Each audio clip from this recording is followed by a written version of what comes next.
कावेरी, कावेरी, क्या है? वॉलेट कहाँ है? वहीं बिस्तर पे रखा है। बिस्तर पर कहाँ?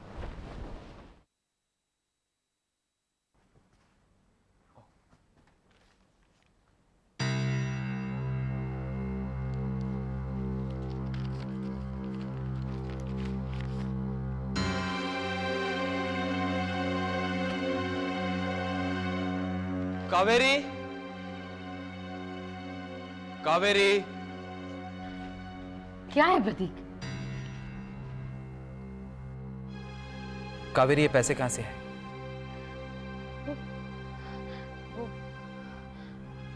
कावेरी, जवाब दो, ये पैसे कहाँ से आए? वो मैं कावेरी, तुम मुझसे कुछ छुपा रही हो?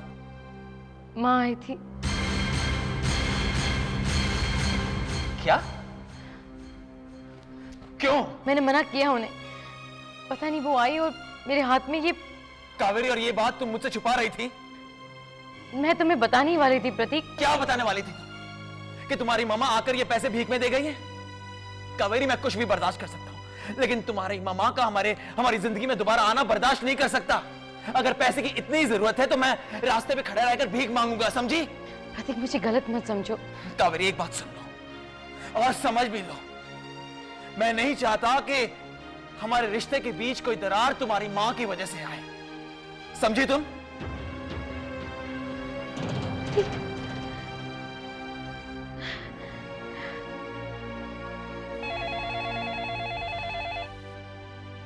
हेलो।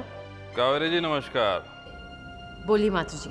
कावेरी जी, पार्टी ने ये निर्णय लिया है कि फिलहाल आपकी अहमदाबाद में कोई ज़रूरत नहीं है, आप वापस मुंबई जा सकती हैं। नमस्कार।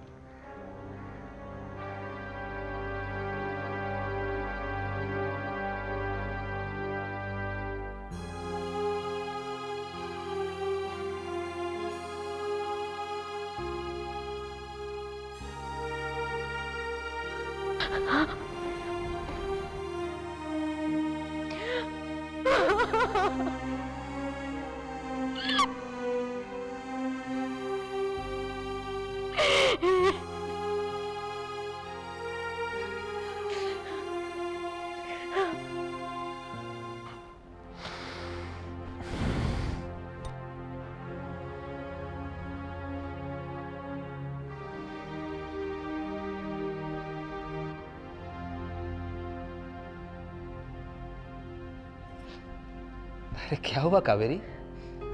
कुछ नहीं, मातु जी का फोन आया था।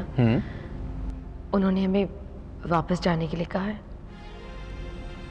ऐसे कैसे वापस जा सकते हैं हम?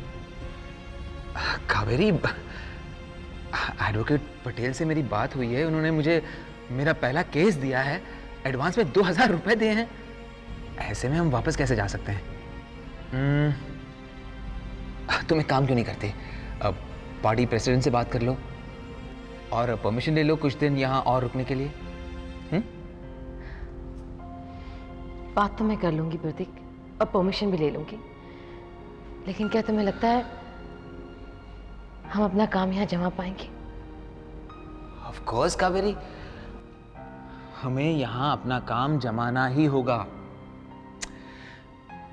कावेरी देखो, वहां बाबूजी नौकरी कर रहे हैं और इस हालत में अगर हम वहां गए तो उन्हें बहुत दुख पहुंचेगा। मैं तुम्हारी बात समझती हूँ प्रतीक, लेकिन फिर भी मुझे ऐसा लगता है कि हमें घर वापस चले जाना चाहिए। क्यों कावेरी? इसलिए कि उस घर पर हमारा भी हक है, सिर्फ राकेश भैया का नहीं। और बाबूजी आज भी पावर ऑफ अटर्नी चेंज कर सकते हैं। कावेरी देखो, राकेश भैया को लेकर बाबूजी वैसे ही बहुत परेशान है और मैं ऐसा कोई काम नहीं करना चाहता जिससे बाबूजी को जरा सा भी दुख पहुंचे। प्लीज कावेरी, तुम ये बात दोबारा नहीं दोहराओगे, प्रॉमिस मी। ठीक है। राकेश, राकेश। क्या बात है यशोदा, कुछ चाहिए? हाँ चाहिए। क्या? आप। राकेश, क्या ऐसा नहीं हो सकता कि आज आप ऑफिस ना जाएं और घर ही पर रहें? हाँ यशोदा, हो तो सकता है लेकिन आज मुमकिन नहीं है। आज मेरी एक बहुत ज़रूरी मीटिंग है। आपकी मीटिंग कब नहीं होती राकेश? आपको नहीं लगता आप कुछ भूल रहे हैं? ऑफिस के कामों का इतना प्रेशर बढ़ गया है कि मैं सब कुछ भूल जाता हूँ। कम से कम इतना तो याद है ना कि घर पे एक नया मेहमान आने वाला है। ये भी कोई भूलने वाली बात है? तो फिर आप ये कैसे भूल गए कि आज हमारी डॉक्टर के साथ अपॉइंटमेंट है? Oh God, how can I forget this. अच्छा ठीक है यशोदा, मैं शाम को वक्त पर पहुंच जाऊंगा। राकेश आप... मैंने कहा ना Yashoda, I will be there. Bye. बुआ जी, अब रिमझिम बिटिया को कहीं देखी है का? नहीं, यहाँ किचन में तो नहीं आई। खां तुम देखे हो? देखा तो बोल नहीं देता। कुछ काम है आपको उससे? नहीं, कहा है ना कि सुबेरे सुबेरे हमसे कहीं के नाश्ता बना दो। हम नाश्ता बना के उसका कमरे में लेट गए तो हुआ देखते हूँ है ही नहीं। अरे सारा घर छान मारा, कहीं पता ही नहीं उसका। आप भी ना यही कहीं होंगी, आ जाएंगी। महाराज जी, ये ट्रे ले जाइए, बाबूजी के लिए नाश्ता तैयार है, नहीं तो बिना खाए चले जाएंगे वो। सुनिए, ये लंच बॉक्स भी ले जाइए। संभालिए। तो कहा है ना कि ये कुल काम जो है रिमझिम बिटिया कर देते हैं ना, यही से परेशानी हो गई है। पता नहीं कहाँ चली गई है आज। महाराज जी। हाँ हाँ, जा रहे हैं। आज मैं बहुत खुश हूँ प्रतीक। मैं भी। अगर तुम्हें नौकरी नहीं मिलती तो? लेकिन नौकरी मिल गई है ना। लेकिन तुम्हारा अहमदाबाद आने का मकसद बेकार गया। कोई बात नहीं, उस बात का दुख नहीं है मुझे। बस तुम्हें एक इंडिपेंडेंट केस मिल जाए और तुम वो केस जीत जाओ। अरे वो भी हो जाएगा, जब ये हुआ है तो वो भी हो जाएगा। अब मैं जाऊं, लेट हो रहा हूं। तुम्हारी घड़ी? अरे वो बनने दिए, खराब हो गई थी। मैं जाऊं। हाँ चल, लेट्स गो।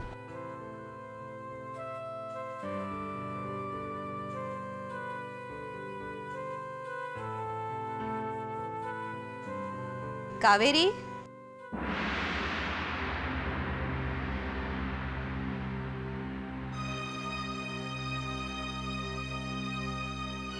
आप अब और क्या बर्बाद करना चाहती हैं? मैं आपके हाथ जोड़ती हूँ। प्रतीक को आपका यहाँ आना बिल्कुल पसंद नहीं है। चले जाइए और हमें चैन से जीने दीजिए। कावेरी बेटा, मैं तुम्हारी दुश्मन नहीं हूं, और जिस मृग मरीचिका में तुम और प्रतीक भाग रहे हो वो तुम्हें और पीछे धकेल देगा। आप क्या कहना चाहती? साफ साफ कहिए ना। मृग मरीचिका समझती हो? रेगिस्तान में जब प्यासा हिरण पानी की तलाश में भागता है तो दूर चमकती रेत उसे पानी की तरह नजर आती है। वो अपनी प्यास बुझाने के लिए उसके करीब जाता है, लेकिन वहां कुछ नहीं होता, सिर्फ चमकीली रेत। वो फिर आगे देखता है, उसे फिर चमकती रेत नजर आती है। वो फिर पानी समझकर भागता है, और इसी तरह भागते भागते वो प्यासा ही मर जाता है। आप क्या कह रही है? मेरी कुछ समझ में नहीं आ रहा। तुम्हें क्या लगता है प्रतीक को नौकरी मिल गई है? वो अपनी घड़ी बेचकर 2000 रुपए लेकर आया। झूठ। आप झूठ बोल रही हैं। तुम जानना चाहती हो? आओ मेरे साथ, चलो।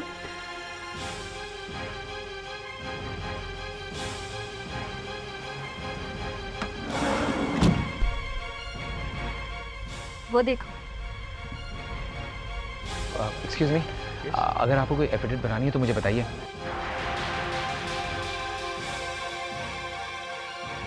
अगर आपको असिस्टेंट की ज़रूरत हो तो मैं आपको असिस्ट कर सकता हूँ।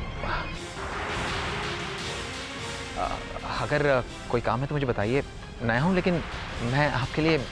भाई साहब, एफिडेविट बनानी है। देखिए, मैं कर सकता हूँ। अगर कोई काम है तो मुझे बताइए। मैं मैडम, आप बार बार यहाँ से आ जा रही हैं, लेकिन आपके पास कोई लॉयर नहीं है। मैं कर सकता हूँ। देख लिया कावेरी, देख लिया तुमने प्रतीक को? वो किसी एडवोकेट पटेल के पास काम नहीं करता। उसने तुमसे झूठ बोला बेटा।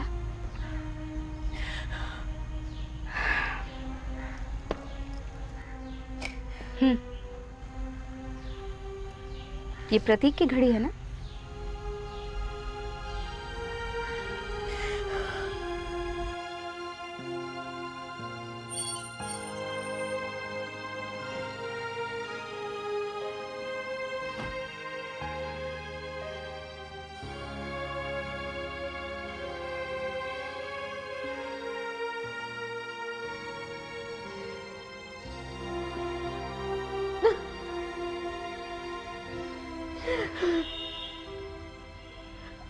कावेरी। हाथ मत लगाइए आप मुझे।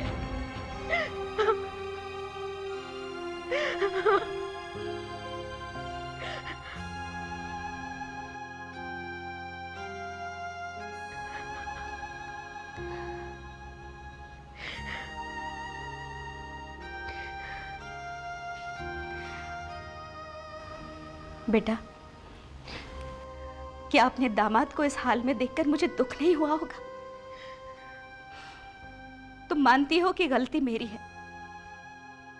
मैं मानती हूं मैंने गलती की है। तुम मुझे अपनी मां नहीं समझती।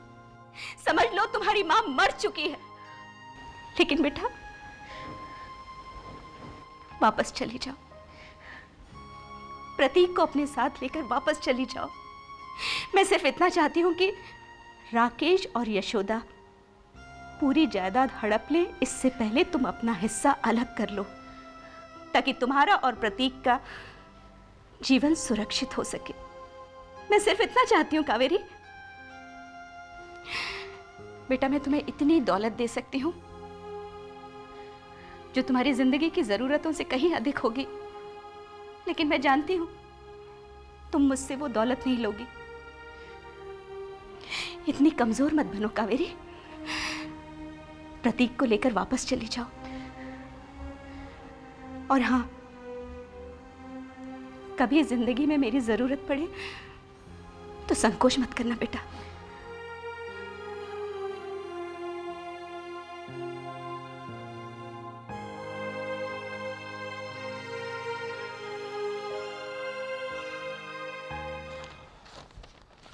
अरे आओ बेटा। अंकल, वैसे तुम क्यों आ गए? मैं तो खुद आ रहा था तुम्हारे पास ये फाइल लेकर। वो अंकल, वो एक्चुअली अंकल, शायद ये आपसे नहीं कह पा रहे हैं, इसलिए मैं आपसे ये कहने आई हूँ कि आप गिरधारी को माफ कर दीजिए ना। हाँ अंकल, जो कुछ मैंने आपके साथ किया है उसके लिए मैं शर्मिंदा हूं। इसमें माफी की क्या बात है बेटा? तुम सब मेरे बच्चों की तरह हो बेटा। बस मैं सिर्फ एक बात कहना चाहता हूं कि बिजनेस में तरक्की जरूर होनी चाहिए, लेकिन वो तरक्की खुद को छोटा करके नहीं। मैंने ये फाइल चेक की है, इसमें जो दूसरी कंपनी पैसा लगा रही है उसके इंटरेस्ट का ख्याल नहीं रखा गया। बेटे, कंपनी वही आगे बढ़ती है जो अपने बिजनेस पार्टनर का साझा विश्वास रखे। इससे पहले कि कल को ये कंपनी हमारी रेपुटेशन बिगाड़े, हमें अपनी कमी सुधार लेनी चाहिए। जी। एक बात हमारी समझ में नहीं आ रही है खन्ना साहब कि इस उसरे 50 लाख क्या नाम से 2 करोड़ कैसे हो गए? दुर्गा शंकर जी, ये 1.5 करोड़ लगा कि हमने एक दांव खेला है। अच्छा। पर अगर दांव सीधा पड़ गया तो 2 करोड़ के 200 करोड़ भी हो सकते। समझे?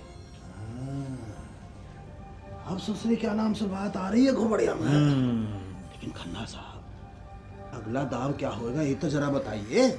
हमारा अगला दाव होगा कि शिकारी शिकार को इतना भगाएगा कि शिकार खुद ब खुद थक कर बैठ जाए। यानी कि राकेश को हम बिजनेस में इतना इन्वेस्ट करवा देंगे कि वो खुद ब खुद हमारी मदद लेने को तैयार हो जाएगा। खन्ना अंकल, हो गया ना 50 लाख का नुकसान। मैं तो पहले से ही जानता था, ये शेयर बाजार के धंधे का कोई भरोसा नहीं। राकेश बेटे, तुम्हें किसने कह दिया कि नुकसान हो गया?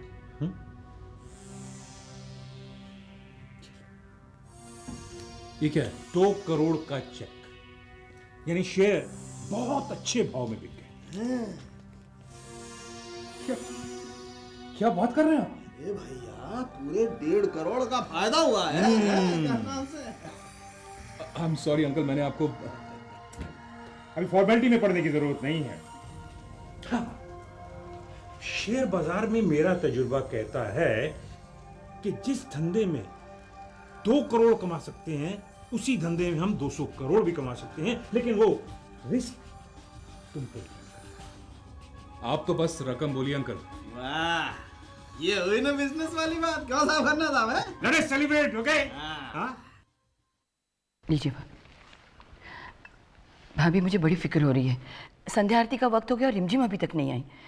बहुत देर से गई हुई है। कह रही थी कि नौकरी के सिलसिले में किसी से मिलना है उसे आज। मुझे इसका यही सिलसिला अच्छा नहीं लगता। देखो, नौकरी की शुरुआत नहीं हुई, अभी नौकरी ढूंढ रही है और उसको वापस आने का कोई ठिकाना नहीं है। एक दफा नौकरी मिल जाएगी तो उसको देर से वापस आने का बहाना भी मिल जाएगा। इरावती, किसी की मजबूरी किसी के लिए बहाना हो सकता है। रिमझिम अगर ये नौकरी करना चाहती है तो सिर्फ इस घर के लिए, मेरा हाथ बटाने के लिए। भैया, हम इसलिए परेशान हैं कि रिमझिम अभी तक नहीं आई। रिमझिम अभी तक नहीं आई?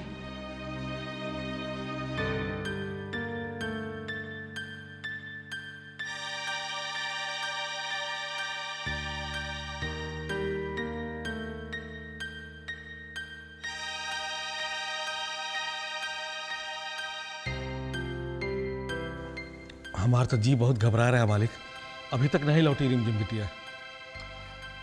हाँ, न जाने नौकरी की तलाश में कहाँ कहाँ भटकती होगी।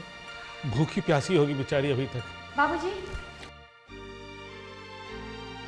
रिमझिम बेटे, हम तो परेशान हो गए थे। इतनी देर तो तुमने कहाँ थी? कुछ खाया का नहीं? बताते हैं। पहले एक अच्छी खबर तो दे दे। बाबूजी, हमें नौकरी मिल गई। अरे वाह, पहले दिन काम ढूंढने गई और काम मिल गया। आपका आशीर्वाद है बाबूजी। अरे पर ये तो बता कि काम कहाँ है? एक बहुत बड़े कॉस्मेटिक फर्म में हमें नौकरी मिली है, तनख्वाह भी बहुत अच्छी होगी। देखा भाऊजी, पहले बड़े के भैया का नौकरी मिली और आज इका। नहीं लाजो, मुझे इसका नौकरी करना अच्छा नहीं लगा। पर काहे भाऊजी? मैंने कहा ना, मुझे इसका नौकरी करना पसंद नहीं है।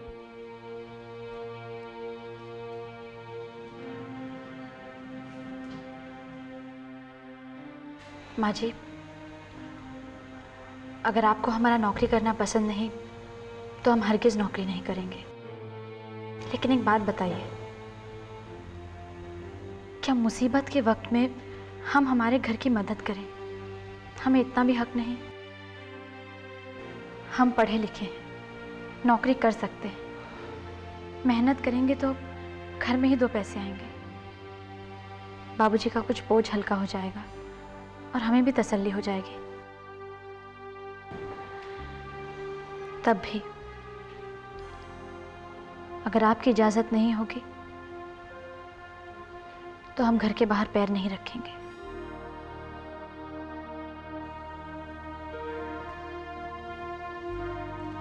महाराज जी मालिक। इसे पूछो कल इसे नौकरी पे कितने बजे जाना है।